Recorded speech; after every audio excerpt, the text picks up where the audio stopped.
There are forces at work in this world which would much prefer you to stay small, silent, and unsure, not because you are powerless, but because you are dangerously full of light, and light, when it begins to shine, exposes what darkness prefers to keep hidden. Make no mistake, your boldness will offend, your pursuit of truth will threaten, your joy, when it endures sorrow, will become unbearable to those who have pledged loyalty to despair. You may notice as you rise a peculiar resistance, not merely from strangers, but from those who once walked beside you. Their words become strangely double-edged. They begin to ask you not why you are striving toward the good, but who do you think you are to do so? They dress it in concern, they lace it with laughter, but it is not humor nor love that speaks. It is something far older and colder. It is the voice that hissed in Eden, "Did God really say?" We often imagine evil as something out there, monsters in myths, tyrants in history. But it's subtler than that. Evil rarely announces itself with drums and banners. It whispers in familiar voices. It comes in the form of discouragement from a friend, a sideways glance from a peer, the slow corrosion of your own self-belief under the acid of constant doubt. There is a kind of demonic logic that infects people. It turns them into mouthpieces of fear, envy, and smallness. And when you begin to move in faith, that logic will be quick to explain why you should stop. It is not your duty to explain your obedience to those who worship hesitation. It is not your burden to justify your calling to those who mock the caller, when the voice inside you says go, and the voices around you say you can't. Remember which one spoke the universe into being. They will say you are proud, but what is pride if not believing you are the author of your own greatness? True courage does not deny its source, it kneels to it. It says, I cannot do this on my own, but I was not meant to. You are made to do the impossible, not by your strength, but by submission to a strength beyond yourself. The impossible is not for the arrogant, it is for the obedient, for those who walk into fire because they heard a whisper in the flames. This is why you must stop explaining yourself. You are not here to be understood by the shadows. You are here to shine. You are not here to convert the voices that mock faith. You are here to obey the one who gave it. Do not waste the oil of your anointing trying to light lamps in hearts that have already chosen to dwell in darkness. You are not required to explain what God is doing in you to those who did not hear what God said to you. Some people see your calling and feel convicted, not because you are wrong, but because your obedience reveals their rebellion, and rebellion hates exposure. Let them call you mad. Let them scoff at your dreams. Let them call your steps foolish. They called Noah the same when he built in dry places. They called David arrogant when he ran toward the giant. They mocked the carpenter from Nazareth when he refused to answer his accusers. There are moments when silence is not cowardice, it is judgment. You are not walking this path to convince the comfortable. You are not driven by applause. You are moved by the one who spoke into your spirit and said, go, so go. Build the ark, face the giant, carry the cross, open your mouth when told, and close it when silence is holy. Obedience to God's voice must outweigh the need for validation from others. Obedience to God's voice must outweigh the need for validation from others. There is a deep and unspoken yearning in the human heart to be understood, to be accepted, and to be affirmed. This longing is not evil in itself. It is part of our design as beings created for relationship. But when this desire for validation begins to take precedence over the command of God, it becomes a snare. Many never fulfill their calling, not because they lack the power or the opportunity, but because they are waiting for someone else's permission to move. They wait for applause before they act, for approval before they step forward, and for agreement before they dare to obey the quiet, persistent voice that is speaking within. The voice of God rarely shouts. It whispers. It speaks not to the masses, but to the individual. It does not require consensus, nor does it bend to the opinions of crowds. And yet, When we hear that voice and feel that pull toward the good, the true, and the impossible, we often hesitate. Not because we doubt the voice itself, but because we fear the response of others. What will they think? What will they say? Will they understand? Will they mock me? Will they call me delusional, prideful, foolish? These questions become louder than the voice of God if we let them. The tragedy is not that people oppose us. It is that we allow their opposition to matter more than God's instruction. The need for validation is a form of idolatry. It places human opinion on the throne where only God belongs. It says, "I will go, but only if they say it's okay." It turns obedience into a negotiation rather than a surrender. But God does not call us to consensus. He calls us to trust. The path of obedience is often lonely. It does not come with a map everyone agrees on. It rarely comes with a round of applause. In fact, it often begins with confusion, ridicule, and silence from those we most hoped would support us.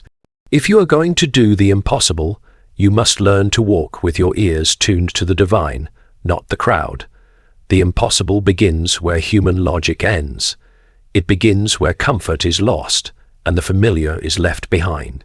You cannot explain obedience to those who do not know the voice you are obeying. They will measure you by standards you have already left behind. They will ask for credentials when God has already given you a calling. They will demand proof when all you have is a promise.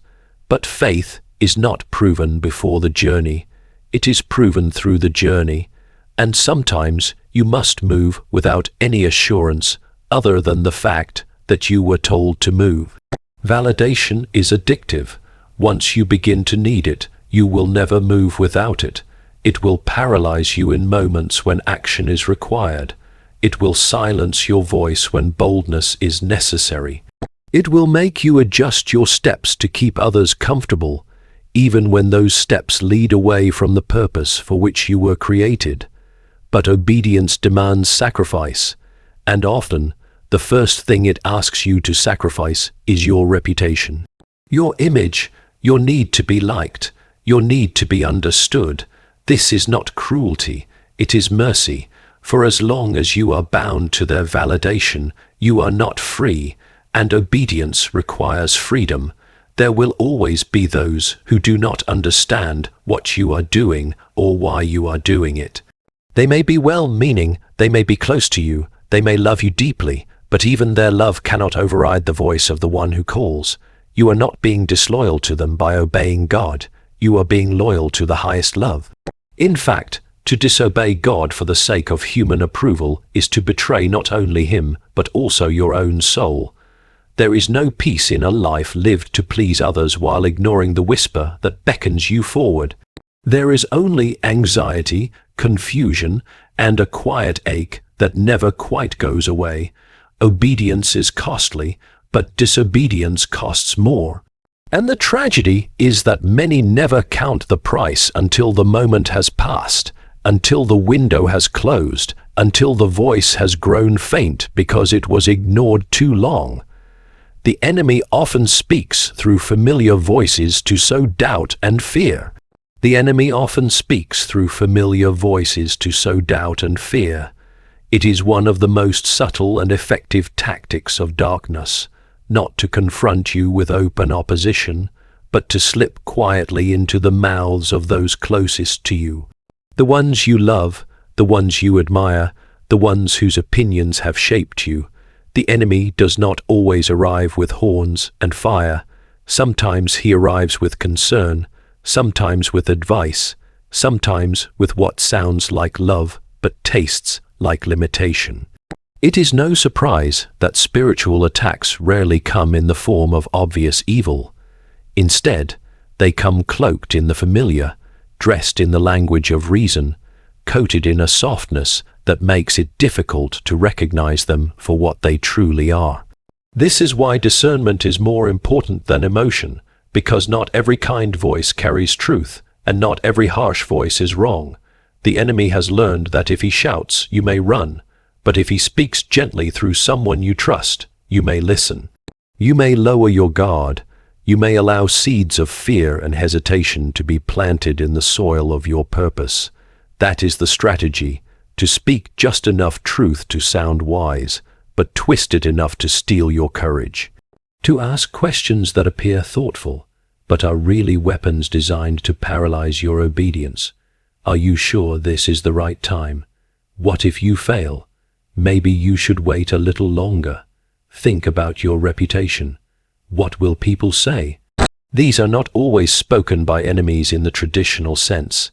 They often come from those who genuinely care for you, but are unknowingly echoing a voice that is not from above. The enemy knows your history. He knows your wounds. He knows the people you most long to be accepted by. And so he weaponizes these relationships, not by turning them against you in hatred, but by turning them into agents of caution when you are called to be bold. He understands that a stranger's criticism may bounce off you, but a parent's doubt, a mentor's hesitation, a friend's sarcasm, those cut deeper, those strike at the very root of your confidence. And if he can cut off your confidence, he can cut off your calling.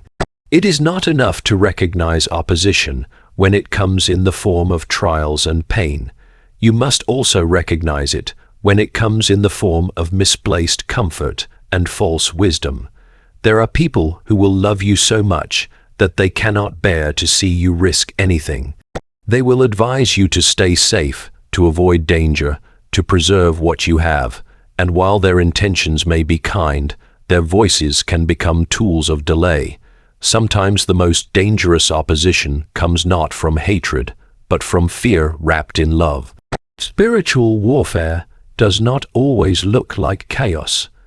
Often, it looks like someone talking you out of your destiny, not because they hate you, but because they don't see what God showed you, and because they didn't hear what God whispered to you. They cannot comprehend your next step. So they speak what makes sense to them, and their logic becomes a cage if you let it. This is why obedience cannot be built on consensus. You must learn to distinguish between divine direction and demonic distraction, even when it comes in the form of familiar affection. The enemy is cunning. He will not always attack your character directly. Sometimes he simply attacks your timeline.